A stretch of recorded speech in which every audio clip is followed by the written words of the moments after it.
it's Ginger Star. Welcome to another Positive Power episode. I want to thank you all who have been listening and watching. And if you're new here for the very first time, welcome to Positive Power. Don't forget to hit the power button down below. If you haven't already, for those of you who don't know what the power button is, it is the subscribe button. Click the bells, turn on your notifications, like, shares, and comments, and all of that jazz. I want to thank you all who have been listening and watching. My fans are truly what makes this podcast. Today's sponsor for this video is going to be Artlist. For those of you who don't know, Artlist provides copyrighted music and sound effects so that you can use them in your videos or maybe even stage plays. If you want to check it out, click the link below. You can get 2 months free on Artlist. Guys, it's a win-win. For this episode, I have some very special guests that I would like to introduce. Some of them are movie directors, others are stage directors, and guys, we even have a radio director on our show today. So I'm very excited. Let's get positive.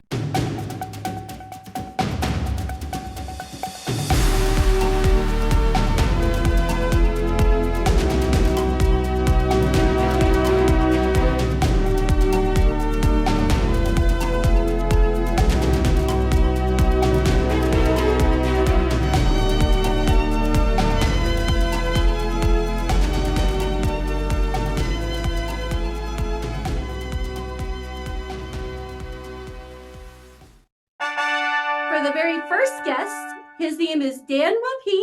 He is a playwright, actor, and director living in Queens.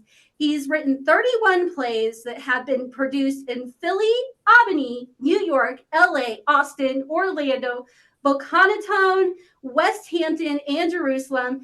He is a frequent contributor to the Short Plays podcast. His play, Unrelated Women, has been contributed by Lazy Bee Productions. He is a professional actor and director across the board. Please welcome Dan Wolpe. How are you doing? Welcome to the show. Very glad to be here. Thank you.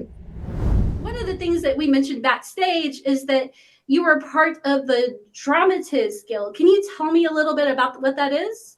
The Dramatists Guild is a guild of playwrights that basically protects playwrights. It has a standard contract that theaters are supposed to use when they engage a playwright.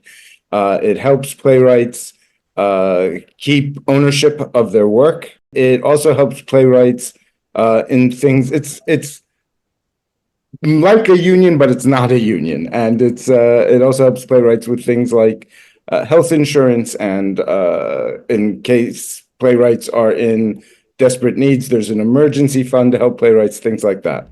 So my second guest is the founder of the musical theater workshop Niagara. He's directed High School Musical on the Stage, one of my favorite shows growing up, by the way. He is the producer and performer. Give it up for Brian Data. How are you doing today, Brian? I'm doing very well. A little cold, but, we're surviving. How cold is it? It's, I would say the temperature maybe is in the teens with a wind chill of almost -0. Oh, wow. One of the questions I had for you, what made you want to get involved in theater? I started, I got bitten by the bug, actually, back in high school. I went and saw my high school production of Fiddler on the Roof. And I fell in love with the show. And then the next school year, I joined the stage crew, and I've been involved ever since.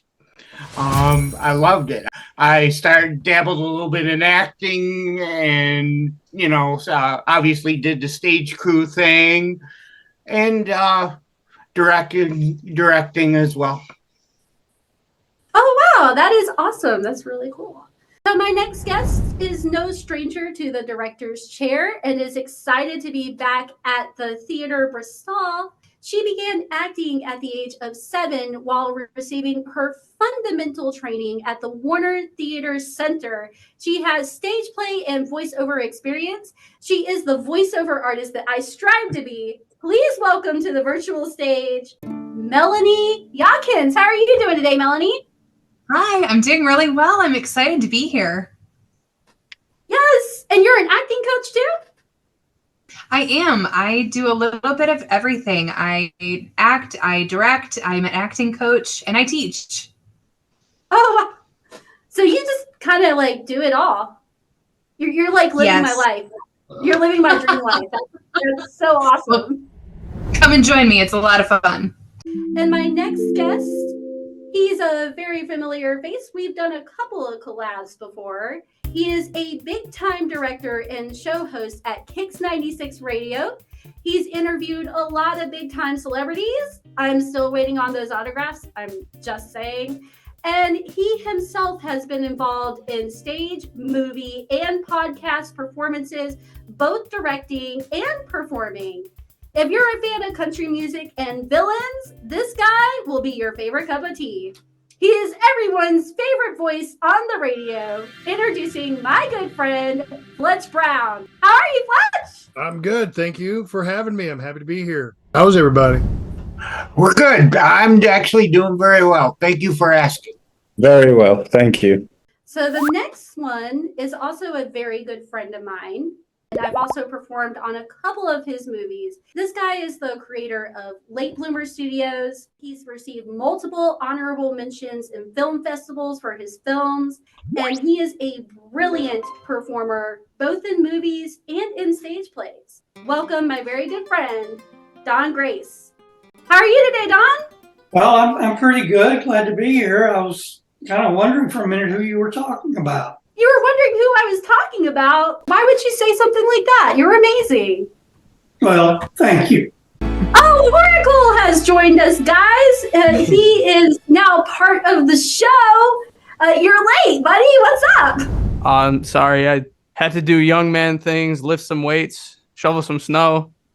Didn't time it very well. I haven't done too much directing. Actually, I'm kind of trying to stay in the sound designer or sound mixer space. I do sometimes collaborate with, the videographers and stuff and help piece it together. This film? Mm-hmm. We'll have to do some collabs later on in the future, for sure. Sounds like a plan. And today's word of the day is going to be Shakespeare. So directors, your challenge, should you choose to accept it, is to say the word Shakespeare as many times as you can. You guys accept the challenge? Challenge. Yes. Yeah. Bring it on. Awesome. And for those of you audience members who are following along with us, do not forget to comment how many times that they say the word Shakespeare. And we're going to make it even more fun for those of you who get the number right and can say who said it the most in the first comment. They're actually going to get a mystery prize from Positive Power sent to them.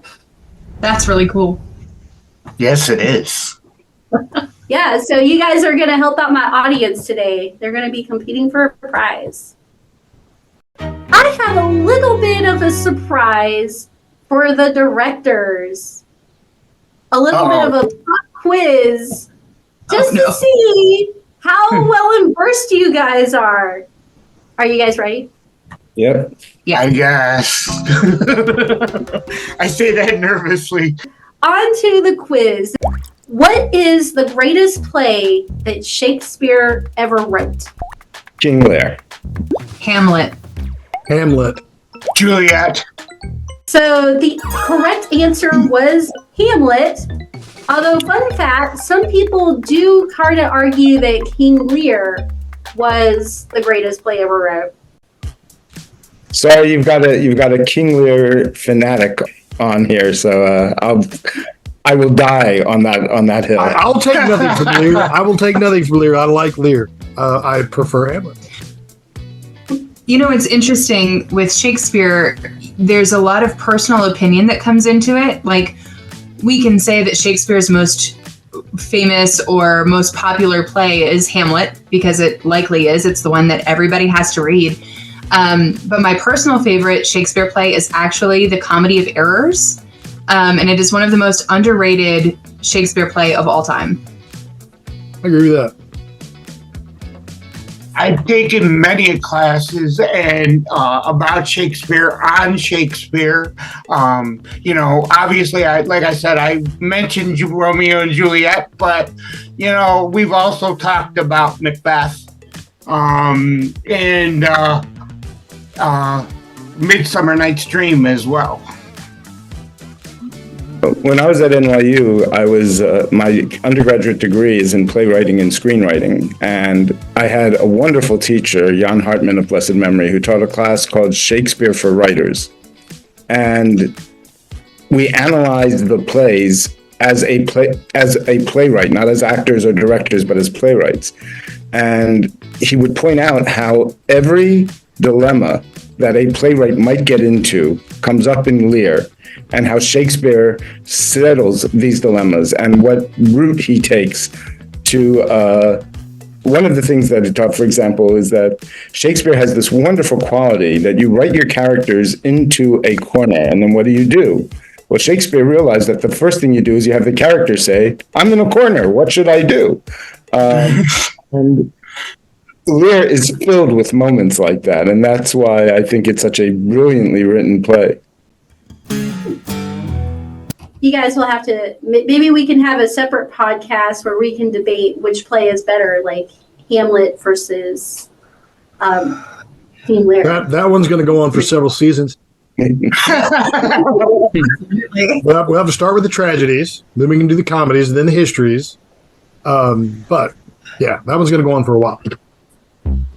What theater is the oldest theater in the world? I believe it's the Theater of Dionysus. The Olympic Theater is the oldest standing theater, Right. but the original theater was the Theater of Dionysus in Athens. Y'all probably got the right answer. It's written to be a natural rock amphitheater somewhere in the Tigris-Euphrates Valley. But nobody knows. That place where Thespis was from. What are the three origins of theater? The three origins? Mm-hmm.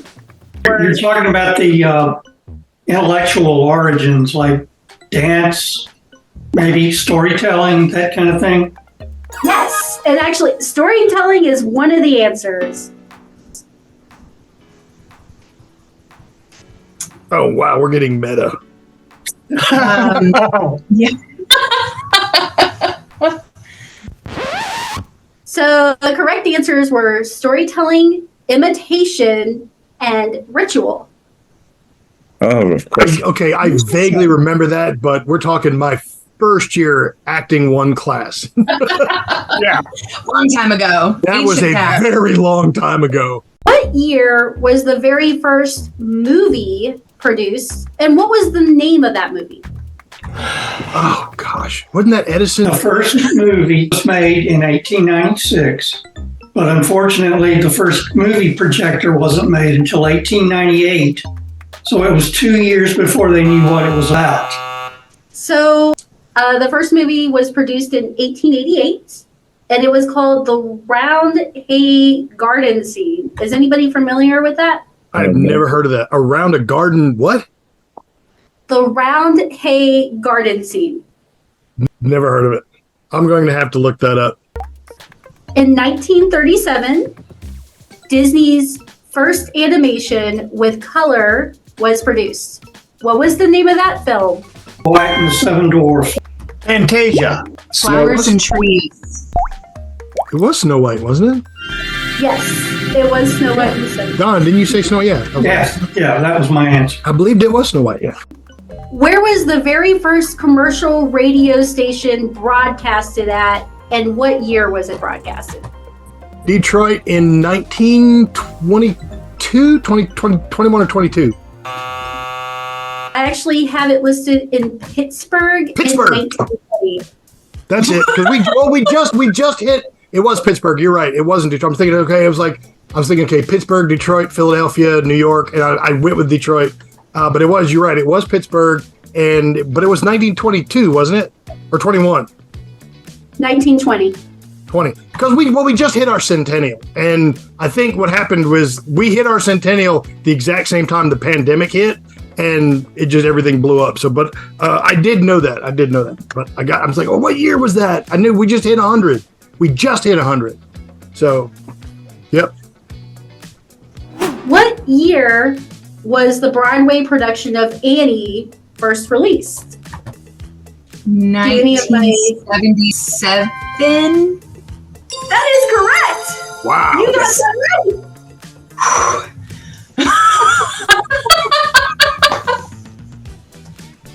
I'll actually tell you a funny story about that. Andrea McArdle is from Philadelphia, and I grew up in Philly. And the very first time she ever sang in public was on a local cheap Philadelphia talent show for kids. And she was the only person from that show who ever made a name for herself. The show lasted another 10 more years, and the host always introduced it after that as the show that started Andrea McArdle, because it was his only claim to fame. So for 10 years, this is the show that began Andrea McArdle's career every single week. And what year was Annie the comic book first released? Yikes. In the 20s. Little Orphan Annie, 1924. Yes! You got it! You are way better with dates than I am. I'm terrible with years. To our audience members that are listening, comment below who had the most right answers. Although I have a feeling it's going to be Melanie. It's going to be Melanie. I think that we already have a fan favorite in the house, and I think it's you, Melanie. Everybody's looking at you. Oh, I'm sad now. Oh, no, don't take it that way. We do have some questions that I am going to ask you guys. Some of them are questions about people who are performers that really want to get into the entertainment industry, whether it be stage play or movie plays or maybe even radio or voice acting. The first question that I have here is, what is the biggest difference between all four? And any director can open the floor. I would say, like, primarily, like with the stage, theater, you have your audience is right in front of you. And in essence, especially when you're performing, you can't say, stop, cut, edit, you need to do something that again. It's live theater, so whatever happens. And as I've always been told, and I believe this, a show is never done the same. I would also add a little bit that in stage production, there's a lot of visuals that happen so the audience gets to see them. Whereas in radio plays, a lot of that lives solely in the mind of the actors to bring that out and the audience to envision it. So it's a totally different experience sensory-wise. And I think to add on to that, film is a much more visual medium than even stages. Because you can't do a close-up on a stage. You can do a close-up on a film. And one of the things that we were always taught was when the difference between writing a screenplay and a stage play is you try to go much more for the visual in a screenplay than you do in a stage play. Speaking as an actor as well, you get the feed off of the energy of the live audience as well.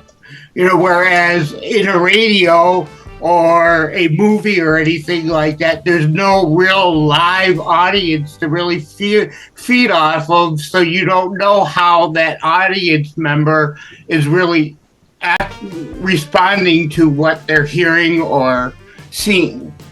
And I'd also like to say to anyone who's listening who's an aspiring actor, that is something to really take into consideration. Are you the type of person who thrives in front of an audience.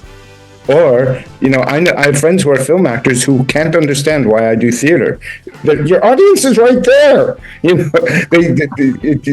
either something you love, which I do. I love having an audience, or it's something you want to act, but you're terrified of an audience. I mean, you get immediate gratification, immediate feedback, and that's a big plus. That more than makes up for the fact that you can't stop and do it over on stage. but True. Immediate feedback from the audience. I'm just saying there's some people who don't want to be in front of an audience. True. I mean, what kind of That's actor true. you are if you're going in as an actor. But that's why the people that do enjoy it. Yep, absolutely. It's all storytelling, and it really comes down to what kind of storyteller are you. Some people can move seamlessly between mediums. Some thrive either on film or on stage equally, or even just with audio. But like I do commercial radio, which while commercial radio is performative, it's not a fictional narrative, but it is performative. Right. Right. So in but like voice acting for like podcasting and things like that, I mean, that's not the same as like live theater either. As Dan had pointed out, it's you have theater of the mind there, and you're working primarily with just your words and how you vocalize those words. Whereas live theater, you're using your entire body as an instrument. And on film, you get to really play with the nuance of body language because like you said, it's like you can get a tight shot in a film. So it really comes down to, like I said, it's all storytelling. But what kind of storyteller are you? What kind of storytelling are you best at? And if you know that going in, then you're kind of ahead of the game there. You know where you want to focus your ambition. But if you're just learning, if you're like, I don't know yet, I say do it all. Do everything and find out what you take to and what you're best at, what speaks to you most as a performer, as an artist, Absolutely. As a storyteller, what speaks to you, which medium is best for you. My next question, this may be a fun one because you all have experienced this at some point in your life. So you're holding an audition. What's the difference between someone who might be a beginner versus someone who has gone to auditions before? And what do you look for as a director? Anyone can take it. You can tell right away if it's the person's first audition because the type of questions they're asking, and just their body language and their appearance as well.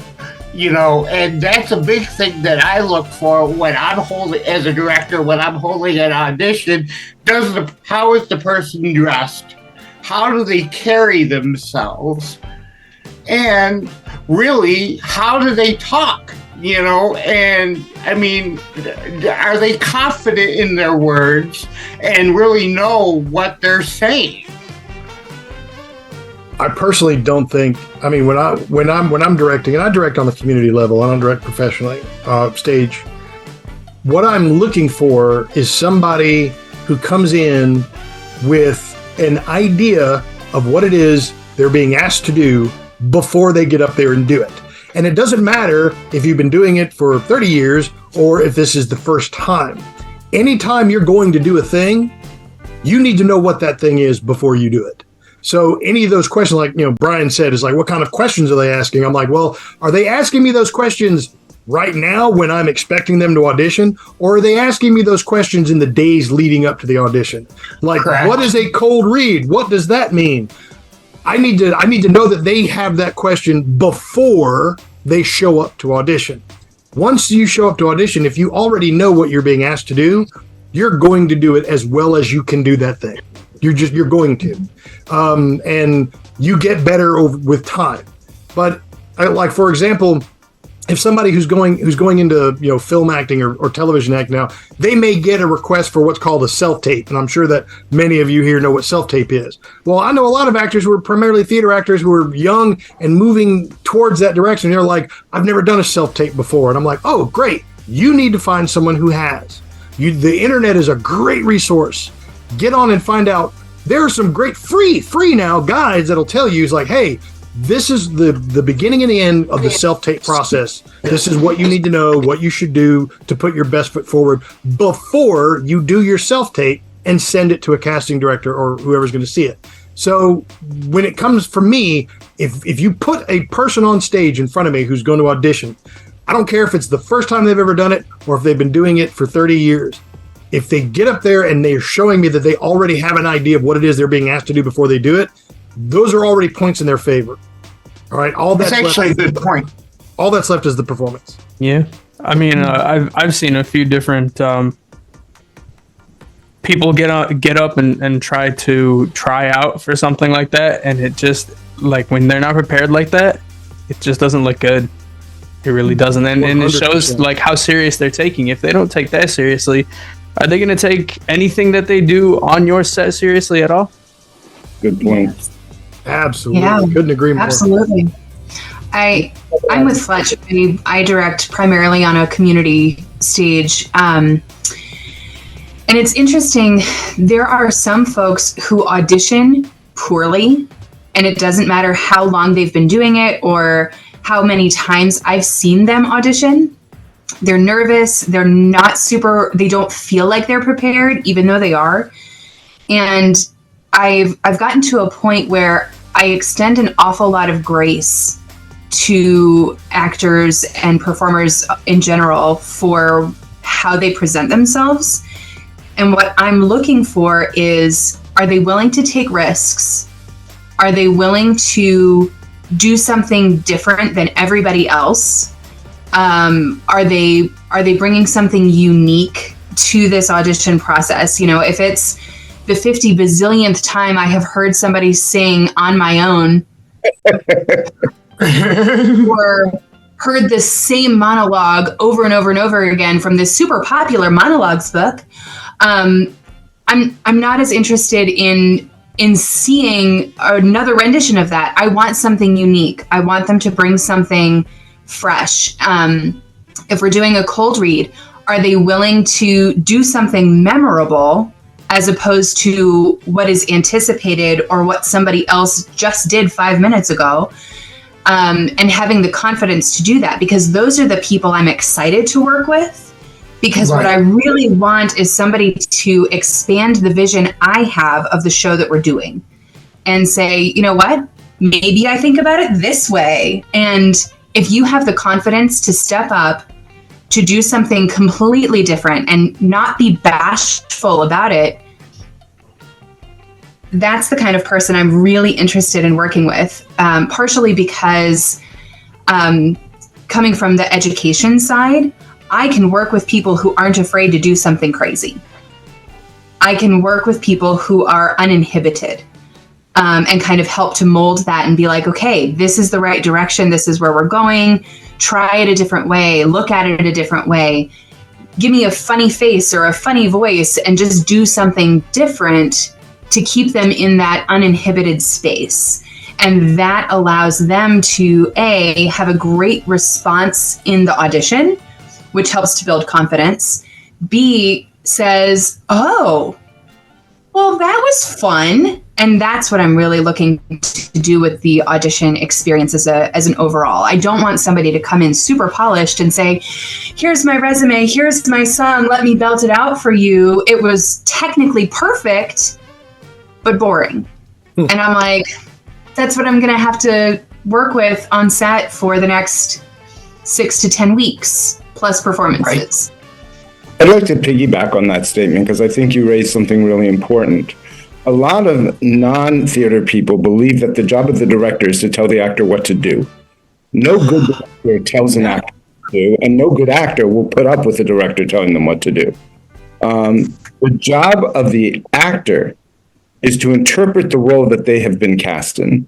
And very often, as Melanie said so well, the actor will bring something the director never expected. The director's job is to make sure that the actor's interpretation fits in with the overall vision of the show. And a good actor-director relationship is bouncing ideas off of each other and coming together to something that satisfies both of them. And it makes both of them feel fulfilled and creates the magic that is theater.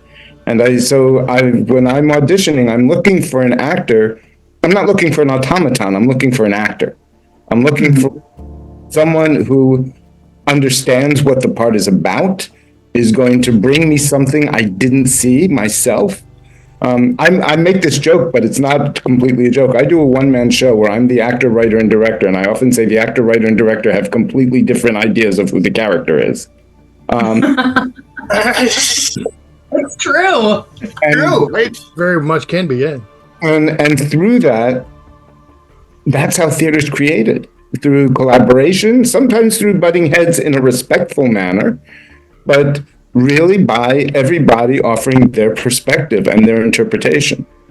I believe that. I do agree with that. I think I've always perceived my role as director as I am your stand-in for an audience until you get an audience. The things that you do, however brilliant you think they are, I'm going to sit out here and watch you do those things. And I'm going to tell you if those things read. Are you telling a story that is coherent, that is engaging and compelling? Your choices that you make, do they make sense in context of the story you're trying to tell? We are together trying to tell. Will the audience get it? And finding a character and finding that character in that story, that is a collaborative, I think, between the actor and the director. So that at the end result is what the audience sees is the result of that collaboration, this conversation between the director and the actor.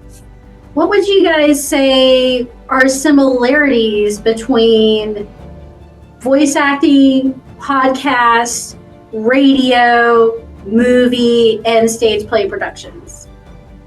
Well, the first biggest thing is we're all telling a story. All of these are vehicles for telling great stories, whether it's about the human experience or something fantastical. All of these are vehicles for sharing in that experience, for sharing a story, for telling a story, and giving people the opportunity to feel and to engage. I mean, like I said earlier, they're all performative. Again, commercial radio is like the greatest outlier in everything that we're talking about, what I do professionally every day, because when I go on the air or when my morning shows are on the air, they're not telling a Shakespeare play. They're not. They're living life in a moment every single day. And so when you listen to your favorite radio station in the morning, you listen to the morning show, you listen to your afternoon guy, whatever, that is a person that's on the air, and they've got these time constraints. It's like your average morning show, they might have 15 to 20 minute long talk breaks, but that's still a clock that they're watching count down. And they have whatever they're doing in that break, they have to do inside that time. And they've got to make sure that what they're doing is engaging and compelling, so that you, the listener, don't turn away. Just like in a play, we don't want to be boring. We don't want the audience to get up and walk out because this play sucks, it's boring, and you're not telling a story I want to see. Radio is similar, but we're working in that time window. And everything that we do has to be performative in the sense that we are our own personalities. Like I'm Fletch here, like talking to you, but when I'm on the air, I'm Fletch, but I turn my personality up to 11.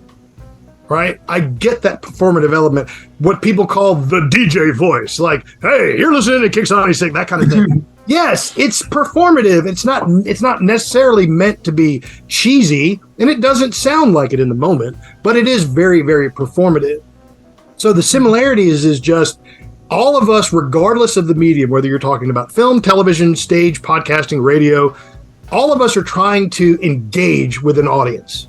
Whether it's an audience of one person or 1 million people, depending on the medium, it doesn't matter. You're trying to engage with an audience intellectually and emotionally. You're trying to engage and hold their attention and exchange something. All right. And that's the similarity. That's how all of these things tie together.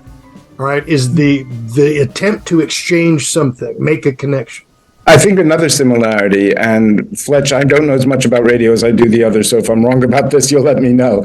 But I think the other similarities is that one of the key ingredients to any successful production is the ability of the personalities involved to truly listen.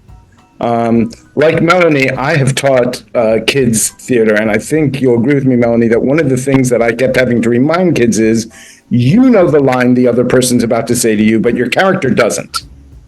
Yes. And you have to listen and you have to react. And to me, one of the differences between okay acting and good acting is when I believe the actors really listened. And by the way, what happens is, and that's why someone said no two plays are the same, no play is the same in each performance. It's because the actors give each other different things. There's an actor that I worked with who I love working with. She and I have done about 4 plays together. And she will give me a different reading of a line in every single night. And I love it because it keeps the play fresh and it keeps us going, and we really have to listen to each other. So that's a key ingredient in, I think, all of these different media. The first play I ever did, my wife went to each of the 5 performances, and she later said she was amazed at how different it was each night. Different lines, get the line, and we were getting them a little bit wrong. You know, as you do, as in community theater, I realize professional theater is different, but in community theater, you always get something a little bit wrong, and it was different every night. She was amazed by that. Dan, I was so glad that you said that, because I once heard years ago a casting director talking about how they have a rule that, you know, don't hire radio guys for acting gigs because we notoriously don't listen. And I was thinking about it. I said, you know, that really kind of hurts my feelings, but I can't say that you're wrong. One of my favorite movie moments. Have you guys ever seen the movie Wayne's World 2? Oh, sure. Wayne and Garth go to the radio station to promote the concert, and Harry Shearer is the radio DJ. And he turns on their mics and he introduces these guys and he says, all right, guys, tell me about your event. And they start talking about the event, and the camera cuts to Harry Shearer and he's, right, the whole time. And I'm watching this and I'm going, oh, that is so real. Oh, so real. And it was just one of the realest moments in film. And it's true. It's like, you know, Dan, what you said was so amazingly relevant. If you're going to perform ensemble, if you're going to act, acting is listening. It is. It's listening. And radio people have a really, really, really bad habit of not listening. But I have noticed that whenever like me personally, when I've worked with people who have a theater background who move into on air as radio personalities, they tend to do quite well because they already have that performative, part of them that's just sharpened and ready to go. So, but yeah, listening is super, super important. Just real quick, I just wanted to kind of add, you talk about listening, but conversation, when you're on stage and you're talking with your character or your character, it's normal conversation, even though the script says do a pause between lines. It's like you need to keep the conversation going. It's not like, oh, I said my 3 lines, I'm done, and that's basically it. No, keep it moving, keep it interesting. One of the old adages that gets said an awful lot is acting is reacting. And the truth is, you can't respond to something in an authentic way unless you heard the way it was, rewind. If you did not hear the way that the line was delivered to you, you're not reacting to how it was said, you're reacting to the words you memorized. And that's not the way that acting works. I've worked with several different folks of all ages. It's not just kids. It's not just new actors. Sometimes older veteran actors need this reminder too. You have to listen to how somebody else said their line so that you know how to respond with the line that you already have. Yes, you have a script. You're supposed to say this line next, but how you say it is not dictated inside of that script. And you playwrights know that that's how it is. When you write it, you can't predict how somebody is exactly going to say it either. So you have to have that idea of, oh, this could be said multiple different ways, because that's the reality of when you perform something. It's never the same. It's always moving. It's alive, which is why plays are not static. They are ever evolving. They are alive. And it makes a huge difference to react that way and to really listen. When I've directed before, I've told my actors about how you say a line.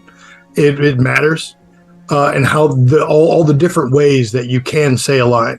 And as an example, I said there was an old TV show in the 1980s called Quantum Leap. And Scott Bakula played, the main character. And at the end of every episode, he says, "Oh boy." And one of my favorite things to note is that during the run of that show, he never said "oh boy" the same way twice. Fletch, I've got to tell you, I was just about to say that I was teaching drama at the overnight camp that I went to. To show them that, I videotaped 8 different of his "oh boys" so that the kids could see this, and they were stunned because this was 2 words, and 8 different times he said it, never once saying it twice the same way. Never said "oh boy" the same way twice. 2 words. I'll also tell you that how a line is said is also based on who you cast. One of the greatest lessons I learned in acting, more than any of the classes that I took, came from a play called Love Letters. For those who aren't Love Letters, it's basically a man and a woman sitting at a desk reading the letters they wrote to each other over a 40-year period. And when I was living in LA, the way they got people into the seats, because let's face it, if you say that as your tagline, it's not the most exciting sounding play ever. They would have famous people who were either married in real life or who played marrieds on a TV show, do it, and they change the cast every 6 weeks.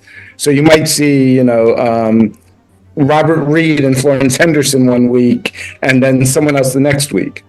Well, because the student tickets were real cheap, I would see it whenever an actor I liked was in it. There's a line in the play, "I haven't heard from you in a long time, are you in trouble?" When Leonard Nimoy said that line, it was one of the most poignant moments in the entire play. When Larry Hagman said that line, it was the funniest moment in the entire play. Same line, but different actors and different interpretations. What is the best character that you guys have either casted or performed? The director, or that we ourselves have performed? Both. My favorite is a character I created. Name is Aminadab. He has a green face. He wears a navy blue hoodie. Talks with a Cockney accent. He's a former lab assistant to a mad scientist named Lord Clarence. That's my favorite. I would say a character that I played is Billy Bibbit from One Flew Over the Cuckoo's Nest, because not only that type of character, but I was able to experience, and I had experience with what that play was about. My favorite character that I played was named Timothy. In the very first, I've done 2 one-man shows. This is the first one-man show that I did. And what I loved about Timothy was that he got to do all sorts of vile and evil things that I would never, ever do. So that was fun to play. I'm tempted to go with the big ones, like when I played Othello, when I played Macbeth, but they weren't. They were heavy, and they were big, meaty parts that I got into. But I think the character that I probably bonded with the most was probably when in college we did Measure for Measure, and I played Lucio. And Lucio, in that, if you're familiar with Measure for Measure, Lucio is something of a scoundrel, kind of like a pimp, not really, but he's kind of a scoundrel. And he's a lot of the comedy in Measure for Measure. And I really, really, really got into, probably more than my castmates were comfortable with. I got really into that character. At one point, I asked the director, I asked him if he would allow me to have a prop. And the prop that I asked for was a carrot. And he was like, a what? A carrot? A carrot? I said, yes, I want to play Lucio. And I want to, every time he's on stage, he is holding a carrot. And he's like, why? I said, because it's phallic. Lucio is the sexual energy in that character, just about everything that he does, he's scandalous and libidinous and all. And I said, and he's just got this carrot.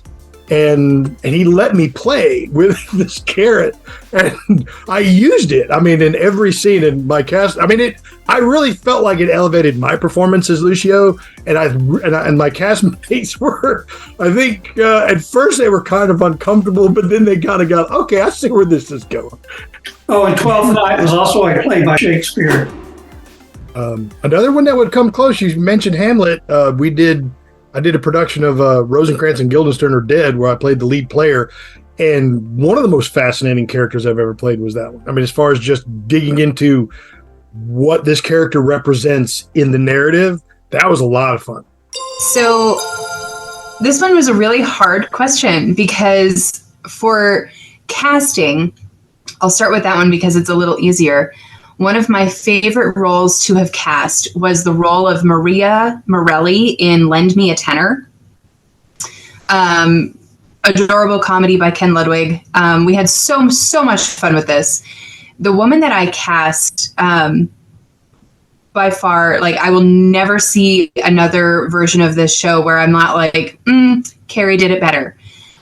Because she came to that audition and just oozed Maria's energy. And she was fairly new to the acting scene. She had done a couple of shows before, very new to the things. She just said, I don't know what it is about her, but I just, and I was like, I feel that. And she read for Maria, and I said, yep, she's it. And I had to cast the rest of the show around her, because I knew I didn't want anybody else for my Maria. And she brought it every single night without fail. She was flawless and just gave me so much to play with. And everybody who shared the stage with her, I mean, it elevated the production so much to have her energy, and everybody matched it. Favorite role to have been in? It's a heavy-handed one. I'll say some of my favorites. We did Shakespeare's Romeo and Juliet, which before we started recording this, we all decided was like the worst. But I got to play the part of Benvolio, and I played it as a girl, which we thought kind of balanced the Romeo vibes, because Romeo was a little emo. But also Anybody's in West Side Story, which of course underrated character, but so much fun. And bucket list role was Fantine in Les Miserables. I played Happy in Snow White and the Seven Dwarfs, like the adaptation of that, and I had a lot of fun with it. It was in a completely different language that I did not actually understand. So that was I kind of spoke a little bit of it, but it was definitely a lot of fun, because it was just fun. And people were talking earlier about how you kind of can feed off the energy of the audience, and that was like probably what I remember the most about that particular part. For me personally, I don't know if I have a favorite character per se, but I definitely have a most memorable character. It was my very first stage play. I was in elementary school, and they were doing a show called It All Happened in the Country. And one of the main characters that had a lot of speaking roles was this little girl named Cormay. And I just remember getting the script, falling in love with the character, and I read my lines like every night. I drove my mom crazy. And there were probably about 8 or 9 girls that actually competed for that role. But I didn't even realize that I was competing. I was just having fun with it. And they casted me for the part. It was like a no-brainer. I remember, I think the music teacher and a couple of other teachers and the director, like they all just got all the girls and they just started saying the lines, and I did not miss a beat. That's probably my most memorable play that I'll never forget. And what would you guys say to the people who are listening to this podcast today that really want to pursue acting as a career, that are just starting out? What would be your best recommendation for them? I'm going to say something that one of my acting teachers said, and then I'm going to add to it, and it's going to sound negative, but it's really not. If there's anything else you can do for a career, do it. Because I think a lot of people who want to say they want to be actors have no clue how difficult it is.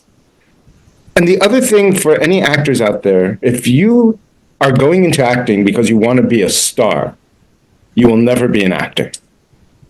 The overwhelming majority of actors, of great actors, are people whose names you don't know.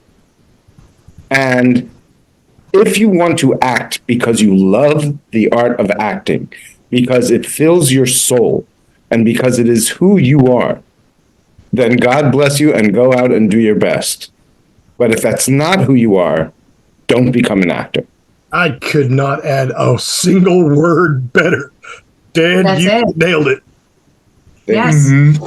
That's it. And it's not, I will add, because that was the perfect answer. I will add that there is no right way to get into acting. If you are miraculously bit by the theater bug, or you're just like, oh, that would be so cool, or you decide, yes, that's what I want to be doing, try it all. Try it all. Get on stage. There are community theaters everywhere. You don't have to go in with crap tons of experience. Just show up. If you want pointers, there are free options everywhere. I'm part of a Facebook group that literally I pop in whenever I can, and I'm like, hey, acting coach here. Here's my 2 cents. Here is best practices. I'm happy to give away that information for free because I want people to jump and to go and to feel confident in doing so. Find voiceover stuff to do for fun.